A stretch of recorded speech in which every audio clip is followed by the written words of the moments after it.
Welcome to my channel நோ லா points. இன்னைக்கு பார்க்க போகிறது கன்சூமர் ப்ரொடெக்ஷன் ஆக்ட் 2019. வாங்க வீடியோக்குள்ளே போகலாம். கன்சூமர் ப்ரொடெக்ஷன் ஆக்ட் 2019 அப்படின்றது ஒரு அமெண்ட்மெண்ட் ஆக்ட். அதுக்கு முன்னாடி 1986 ஒரு சட்டம் கொண்டு வந்தாங்க. இப்போ நடைமுறை இருக்கிறது 2019 சட்டம் தான், அதாவது நுகர்வோர் பாதுகாப்பு சட்டம் 2019. உற்பத்தி மற்றும் சேவை குறைபாடுகளுக்கான ஒரு இழப்பீட்டுத் தொகையை வாங்கி தரது இந்த ஆணையத்துடைய ஒரு செயலாக இருக்கிறது. அதுக்காக தான் இந்த சட்டம் கொண்டு வரப்பட்டது.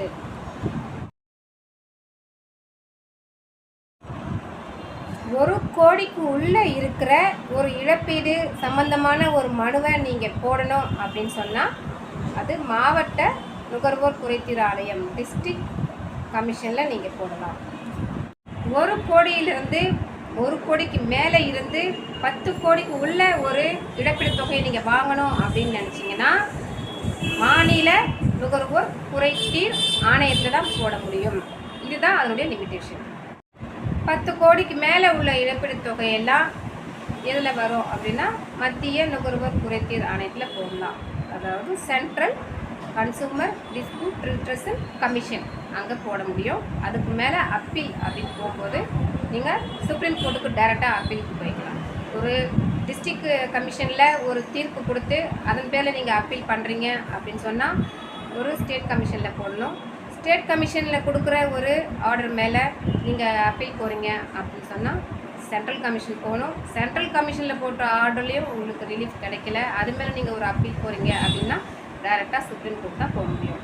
சரி, டிஸ்ட்ரிக்ட் கோர்ட்லேருந்து போகிற ஆர்டர்ஸ்லாம் எவ்வளோ நாளைக்குள்ளே போடணும் அப்படின்னு பார்த்தீங்கன்னா 45 நாளுக்குள்ளே போட்டுடணும்.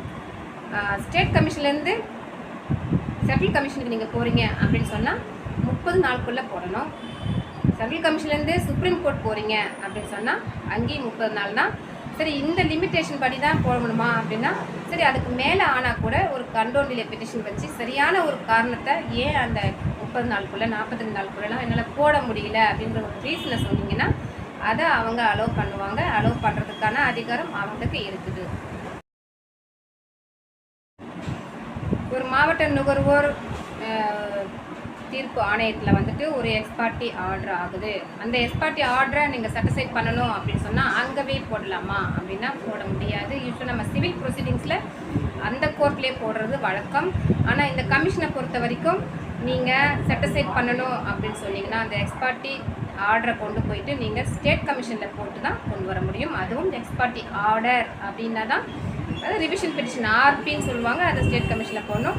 அதுவே அப்பீல் அப்படின்னு சொன்னால் ஃபஸ்ட் அப்பீல் எஃப்ஏ அப்படின்ற மாதிரி சொல்லுவாங்க, அதுதான் நீங்கள் ஸ்டேட் கமிஷனில் போடணும். அதாவது அந்த எக்ஸ்பார்ட்டி ஆர்டரே டிக்ரியாக மாறினக்கப்புறம் நீங்கள் அதை சாட்டிஸ்ஃபை பண்ணுறீங்கனாலும் ஸ்டேட் கமிஷனுக்கு தான் வர முடியும்.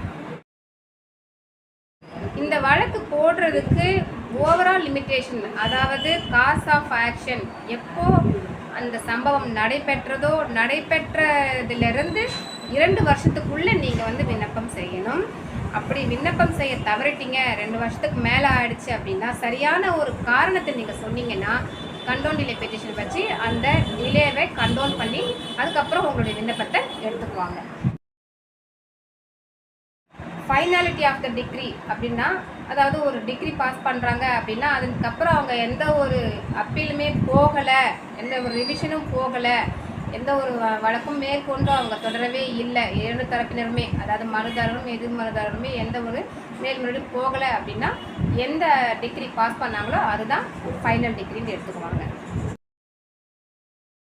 சரி, ஒரு டிகிரி பாஸ் பண்ணிட்டாங்க, அந்த டிகிரி மேலே எந்த ஒரு அப்பீலும் கிடையாது, ஃபைனாலிட்டி ஆஃப் த டிகிரி ஆகிடுச்சு, அந்த டிகிரியை நான் எப்படி எக்ஸிக்யூட் பண்ணுறது அப்படின்னா இதே கன்சூமர் ஆக்ட்லேயே நீங்கள் இபி எந்த கன்சூமர் கமிஷன் உங்களுக்கு டிகிரி பாஸ் பண்ணாங்களோ அந்த கமிஷன்லேயே ஒரு எக்ஸிக்யூஷன் அப்ளிகேஷன் இஏ அப்படின்னு சொல்லுவாங்க, அதை போட்டு நீங்கள் எக்ஸிக்யூட் பண்ணிக்கலாம்.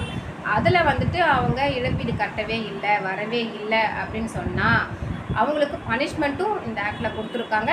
அதாவது 1 மாதத்திற்கு குறையாமலும் 3 வருடத்திற்கு நீடிக்கக்கூடிய சிறை தண்டனை கொடுத்துருக்காங்க. மேலும் ஃபைன் அப்படின்னு வரும்போது பார்த்திங்கன்னா 25,000க்கு குறையாமலும் 5 லட்சத்து வரைக்கும் நீடிக்கக்கூடிய ஒரு ஃபைனையும் கொடுக்குறாங்க. அப் டு 5 lakhs வரைக்கும் ஃபைன் போடலாம். சரி நண்பர்களே, மீண்டும் அடுத்த ஒரு நல்ல சட்டத்துடன் உங்களை சந்திக்கிறேன். அது வரைக்கும் நன்றி, வணக்கம். ஏதாவது கமெண்ட்ஸ் இருந்தால் போடுங்க, அப்பதான் நான் இம்ப்ரூவ் பண்ண முடியும். ஏதாவது தப்பாக இருந்தாலும் போடலாம். நான் ஏதாவது தப்பாக சொல்லியிருந்தாலும் எனக்கு தெரியப்படுத்துங்க. நன்றி.